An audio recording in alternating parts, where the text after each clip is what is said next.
ഞാനത് മറ്റേ 23,200 മേടിക്കാൻ പറഞ്ഞതിൻ്റെ ലോജിക്ക് എന്താണെന്ന് വെച്ച് കഴിഞ്ഞാൽ, ഇത് കണ്ടോ ഏകദേശം ഈ ഒരു പോയിന്റ് വന്നപ്പോഴത്തേനാണ് ഞാൻ എന്നോട് പറഞ്ഞ് 23,200 മേടിക്കാൻ പറഞ്ഞത്. അതിൻ്റെ കാരണങ്ങൾ ഒന്ന് രണ്ടെണ്ണം ഉണ്ട്. അതായത് ഓപ്പണിങ്ങിൽ ഇത് കണ്ടോ, ഇതാണ് ഓപ്പണിങ്ങിൽ ഫസ്റ്റ് 5 മിനിറ്റ് ക്യാൻഡലിൻ്റെ ഹൈ ബ്രേക്ക് ചെയ്ത് നല്ലൊരു സ്ട്രോങ് അപ്പൂവ്മെൻറ്റ് നടന്നു. വീണ്ടും അത് കഴിഞ്ഞിട്ടൊരു കറക്ഷൻ വന്നു. അത് കഴിഞ്ഞിട്ട് വീണ്ടും എത്രയാണ് ഈ ഒരു സമയമായപ്പോഴത്തേനും 3 മണി ആകാറായപ്പോഴത്തേനും ഇവിടെ വന്നു. ആ സെയിം ലെവൽ വന്നു. അതുകൂടാതെ ഇത് കണ്ടോ, ഈ ഒരു ക്യാൻഡിൽ കണ്ടോ, ഞാൻ അടുത്ത് കാണിക്കാം. അതൊരു ബുള്ളിഷ് പിൻബാർ ക്യാൻഡിൽ എന്ന് പറയും. അതായത് ഈ ഒരു സ്ട്രോങ് സപ്പോർട്ടിൽ ഒരു ലോങ് ലോവർ വിക്കുള്ളൊരു ബുള്ളിഷ് പിൻബാർ ക്യാൻഡിൽ വന്നു. അതിനർത്ഥം ഇവിടെ ബയേഴ്സ് സ്ട്രോങ് ആയിട്ട് വീണ്ടും ആക്റ്റീവ് ആയെന്നാണ് അത് കാണിക്കുന്നത്.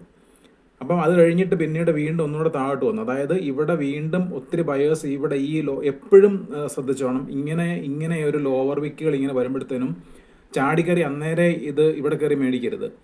ഇവിടെ വീണ്ടും ഒത്തിരി ബയേഴ്സ് ഈ ഒരു ലോവർ വിക്കിൻ്റെ താഴെ ഉണ്ട്. അപ്പം അവരെയും കൂടെ പിക്ക് ചെയ്യാനായിട്ട് വീണ്ടും ഒന്നുകൂടെ താഴോട്ട് വരും. അവരെയും കൂടെ പിക്ക് ചെയ്തുകൊണ്ട് ആ പെൻഡിങ് ആയിട്ടുള്ള ബൈയിങ് ഓർഡേഴ്സും കൂടെ എടുത്തുകൊണ്ട് മാർക്കറ്റ് അവിടെ നിന്ന് തിരിച്ച് വീണ്ടും കയറി. എന്നിട്ട് ഇവിടെ എവിടെ വന്ന് നിന്നത് കണ്ടോ. അതായത് ഞാനിവിടെ ഒരു ട്രെൻഡ് ലൈൻ വരച്ചിട്ടുണ്ട്.